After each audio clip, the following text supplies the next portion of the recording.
Word on the street was that Cheryl Reeve did not. A word on the street is that Caitlin Clark, did not want Cheryl Reeve as her coach. At least that's what we all suspected. That's what we all thought.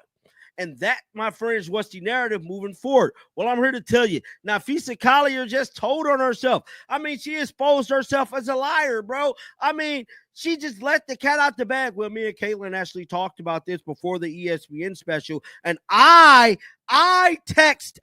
A significant controversy has emerged surrounding Napheesa Collier's statements regarding the WNBA All-Star Game coaching arrangements, particularly involving Caitlin Clark and the circumstances behind a coach trade between teams. The upcoming All-Star Game, scheduled to take place in Indianapolis within the next week, features Sandy Brondello coaching Caitlin Clark's team, while Cheryl Reeve will guide Napheesa Collier's squad. However, recent revelations suggest the coaching assignments weren't the original plan, and the swap occurred under questionable circumstances. This before the ESPN special, and I text Caitlin Clark and told her I want my coach, which means to tell me that Cheryl Reeve probably did not want to coach Caitlin.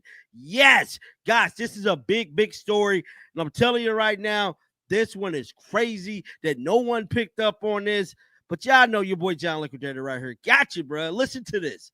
Instead of Napheesa Collier on her and Caitlin Clark WNBA All-Star Coaches Draft trade, she stated this right here. Listen. During a recent ESPN interview, Collier made statements that appear to contradict previous narratives about how the coaching change came about. Initially, speculation suggested that Clark had requested a different coach, specifically seeking to avoid being coached by Reeve. This assumption became the widely accepted explanation for the coaching swap. However, Collier's own words during the broadcast seemed to tell a different story entirely. When discussing the coaching arrangements, she revealed that she had directly contacted Clark via text message to propose the trade. This admission contradicts the prevailing narrative that Clark initiated the coaching change due to personal preferences. She stated this right here. Listen. Watch out, my BGM one day. I don't really hate that job. Yes, I texted Caitlin before to ask if we could trade. So, boom, right there. She said, I texted Caitlin before and asked her if we could trade.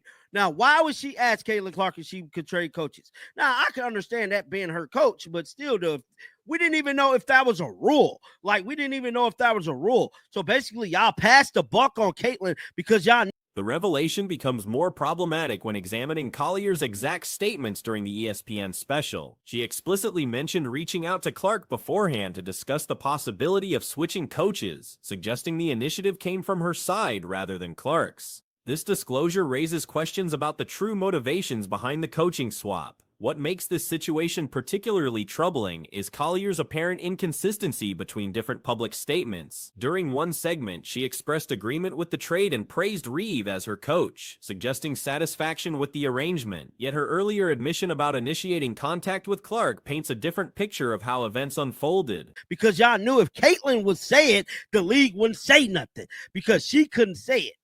For sure. So, yes, it was pre-planned.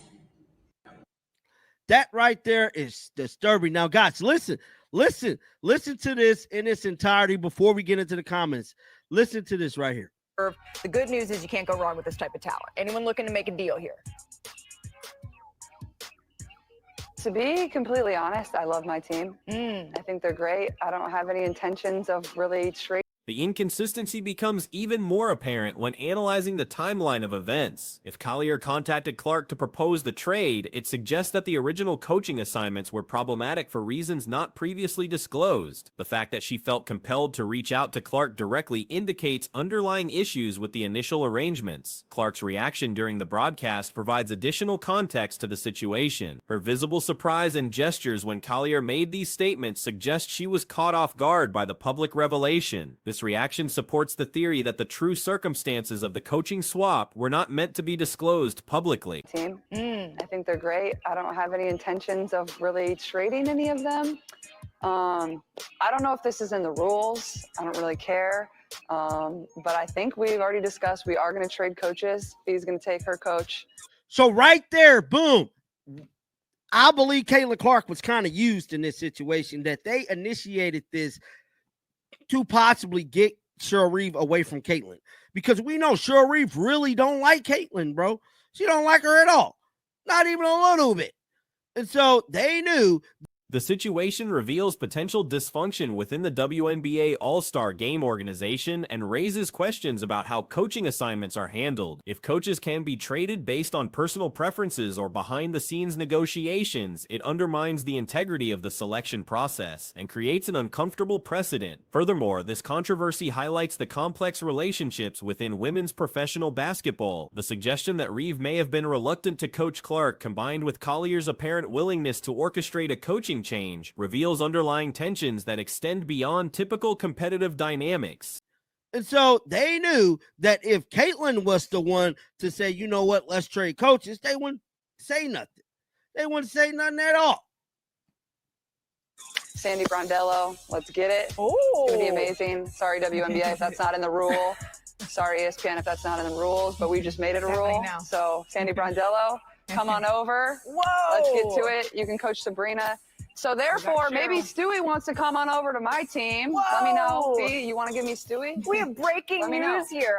The timing of these revelations, coming just days before the All-Star Game, adds another layer of complexity to the situation. Rather than focusing on the showcase event and celebrating the league's top talent, attention has shifted to behind-the-scenes maneuvering and potential deception. This incident also demonstrates how casual comments during interviews can have significant implications. Collier's admission, whether intentional or accidental, has completely reframed the narrative surrounding the coaching assignments and raised questions about transparency within the league. The controversy extends beyond just the immediate participants to reflect broader issues within the WNBA regarding player relationships, coaching dynamics, and organizational procedures. It suggests that the league may need to establish clearer protocols for handling coaching assignments and potential conflicts. I don't know that I've heard of a coach being traded in the All-Star Game. This is something that you're agreeing to, Fee. There's no terms to this deal.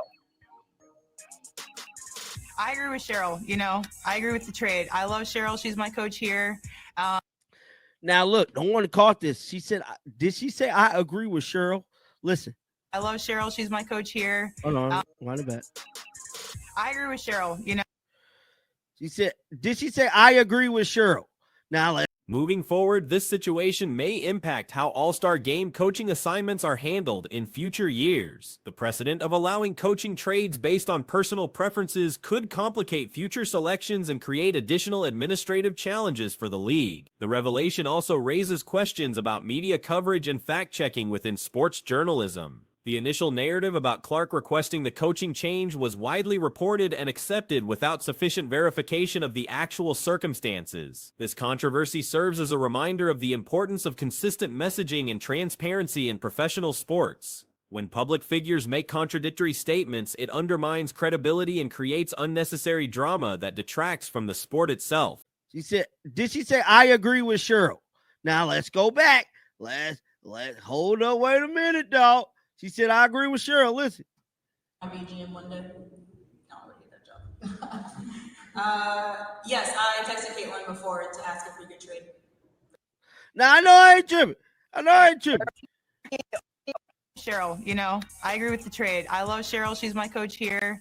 And you know what? That's just going to be worse for Team Clark because now we got more chemistry on our side. We got more synergy. We know what we expect from each other. So. The situation ultimately reflects the growing pains of a league that continues to evolve and gain mainstream attention. As the WNBA becomes more prominent, incidents like this receive greater scrutiny and have more significant implications for the league's reputation. Despite the controversy, the All-Star Game itself remains an important showcase for women's basketball talent. However, this incident may overshadow some of the positive aspects of the event and shift focus away from celebrating the league's top performers. For I don't know, John Quell, probably. I don't know. I deliberately can't function without John Quell. I better not see 2 Liberty players in the top, 7. When their best player, who has been out, they're struggling to win without her. But anyway, we start off here with 25, Courtney Williams. Courtney Williams at 25, I don't agree. I just don't agree. I don't understand how you meet a fourth best. The handling of this situation by league officials, coaches, and players will likely influence how similar issues are addressed in the future. It represents a test case for how the WNBA manages internal conflicts and maintains professional standards. This controversy also highlights the power of social media and direct communication between players in shaping league dynamics. The fact that a simple text message exchange led to a coaching change demonstrates how informal communication can have formal consequences. I just don't agree. Like, I don't understand how you be the fourth best player in your team and be ranked 25. That's just my opinion. Like, Courtney Williams, the Lynx have lost 4 games. And in 3 of the 4, Courtney Williams has made boneheaded moves down the stretch, losing the games. I love Courtney Williams, but not the 25th best player in the WNBA. 24, Kayla Thornton. Yeah, you know what? I'll give her that. I'll give to Kayla Thornton. Both of them were unranked. I'll give Kayla Thornton 24. No question about it. Kayla Thornton's been killing it. She's been absolutely killing it. The incident serves as a cautionary tale about the importance of maintaining consistent narratives and being mindful of public statements. In an era of increased media coverage and social media scrutiny, contradictory statements can quickly become major controversies. Ultimately, this situation may lead to important conversations about coaching assignments, player preferences, and league procedures that could benefit the WNBA's long-term development and professional standards. ESPN recently published their official top 25 WNBA players ranking at the All-Star break. This assessment brings back memories of previous year's controversial placements, where questionable decisions were made regarding rookie rankings and overall player evaluation. The current list presents several debatable choices that warrant examination. No question about it. Kayla Thornton's been killing it. She's been absolutely killing it. 15-8. Deserving to be an All-Star. Someone in the Valkyries deserve to be an All-Star, but that team is like one of those teams where it's like, they are the definition of team. It is we before me on that Valkyries team. And I would say Kayla Thornton has been the best of those players. Kayla Thornton has been the best of those players.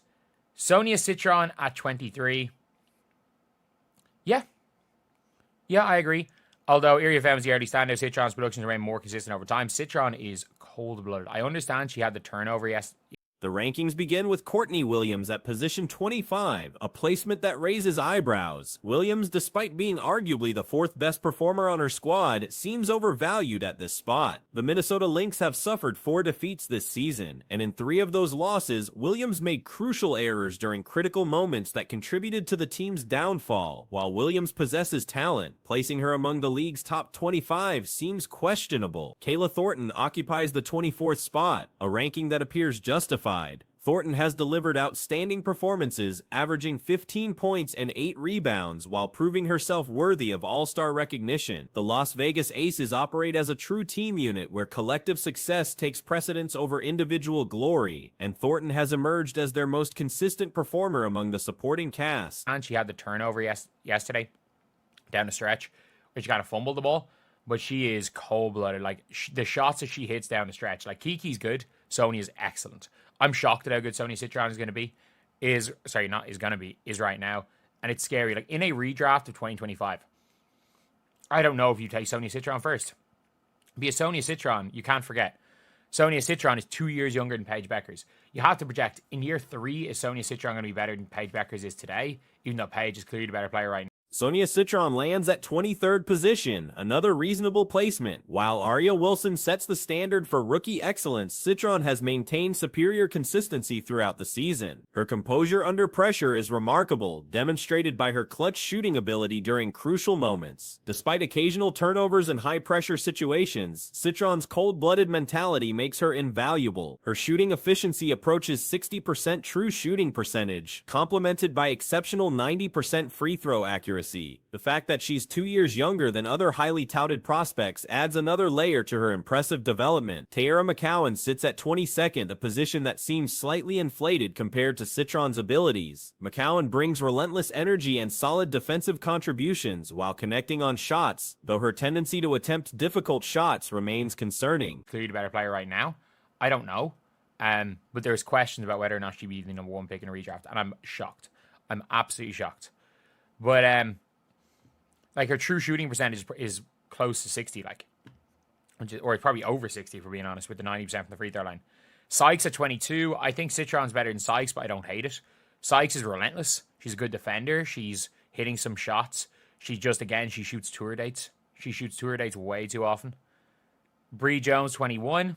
Brianna Jones claims 21st place, a ranking that appears appropriate. Her exclusion from the All-Star roster over other questionable selections was particularly disappointing, as Jones has consistently delivered strong performances throughout the season. Gabby Williams occupies the 20th position, recognized primarily for her defensive prowess despite mediocre shooting capabilities. Williams has shown some regression from her earlier season form, but remains deserving of All-Star recognition. Her role as an elite third or fourth option on Seattle's surprisingly successful team cannot be understated. Her athletic ability and defensive excellence make her an ideal complementary player for any contending squad. Dearica Hamby appears at 19th, a placement that seems generous given her team's poor performance. Despite impressive individual statistics, Hamby's numbers appear hollow when considering her squad's struggles. Her production doesn't translate to team success, making her ranking questionable. Too often. Bree Jones, 21. Yeah, I don't mind Bree Jones at 21. I can't believe she wasn't an All-Star. And I hope Kiki Riefen's not top 20. I hope we don't, because like Bree Jones not making the All-Star team over Kiki Riefen was shambolic. 920, you got Gabby Williams. Yeah. Great defender. Mediocre shooter. She's coming a little bit down to earth. Right now. She's still well deserving of her All-Star, but like, the discussion of empty statistics leads to examination of other players who accumulate impressive numbers without corresponding team impact. Some players receive undeserved recognition based solely on statistical output rather than meaningful contributions to winning basketball. Angel Reese finds herself at 18th position, a ranking that undervalues her recent improvements. Following a challenging start to the season, Reese has elevated her performance significantly and deserves placement closer to her development trajectory suggests continued upward movement if she maintains her current level of play. She's still well deserving of her All-Star, but like the people that were putting her in like top 10 player conversations, I still think she's a fantastic third or fourth option on a team. And in fairness, she is the third option on the Seattle Storm, who have been good. You know, way better than I thought they're going to be. And yeah, she's elite athlete, elite defender, and just a really good team player. An absolute elite third option. Dearica Hamby, 19. She is a myth. How is Hamby 19? How is Hamby being the 19th best player? Her team stinks. They stink. She is the Alana Smith's absence from the rankings, despite being Minnesota's third most important player, highlights potential oversights in the evaluation process. When Smith is unavailable, the team's functionality suffers noticeably. Ryan Howard's 16th position appears inflated despite her defensive contributions and 16.5 rebound, 5 assist averages. Howard's inconsistency creates problems. She oscillates between looking like a top 5 league performer and becoming a team liability. Her unpredictable nature makes building around her challenging compared to more reliable options. Kelsey Mitchell's 15th ranking seems fair for her scoring abilities and improved playmaking. Mitchell has shown growth in finding teammates through pick-and-roll situations rather than constantly seeking her own shot. Her consistency as a shooter surpasses other guards in similar positions, though her defensive limitations remain concerning. She is the most empty stats player I have ever seen. She's the most empty stats. Sorry. She is the second most empty stats. People think they're good because they put up empty stats. Satu's the biggest myth in the WNBA. Like, teams don't. By the way, the Wings did not get better after getting Satu last year, and the Mercury do not play better when Satu is not on the floor. Don't play worse when Satu's not on the floor. She's the biggest myth. She's the biggest myth in the WNBA.